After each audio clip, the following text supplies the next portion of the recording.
Guys, ari ka subong sa tunga sang aton talam na no. May nakita lang kita nga diferensya sa kada area nga kung sa diin hapay kag hindi hapay ang aton humay sa nagligad. So para nga kahon, guys, ari tanaw ta.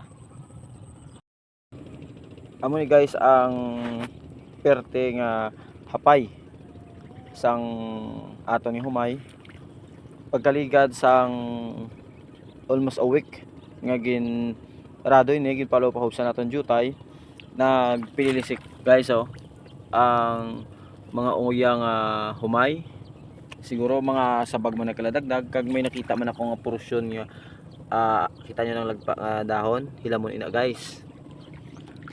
Pero ang gagmay nga mga dahon humay na guys perti kadamo-damo nga uyang gali kung hapay ang imong humay. Amo ni ang nangin problema gali kung hapay gid ang humay mo nga ipa-harvester guys. Dahil guys sa piyak malibot kita. Ang ini guys nga area tindog na di siya. Hindi siya tama ka hapay. Tindog na di siya. Pero wala sang makita naton wala sang damo nga nagtubo. May ara man gid hilamon na siya guys. Pero dito sa portion guys sa punta nga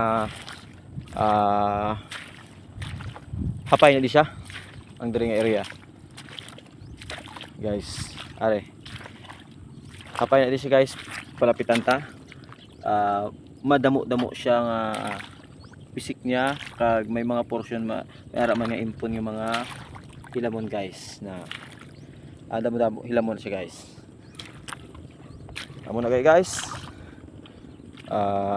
naobserbaran gid naton nga ang diferensya sang tindog kag hapay kung ipa-harvester naton. Diyan mo na to guys.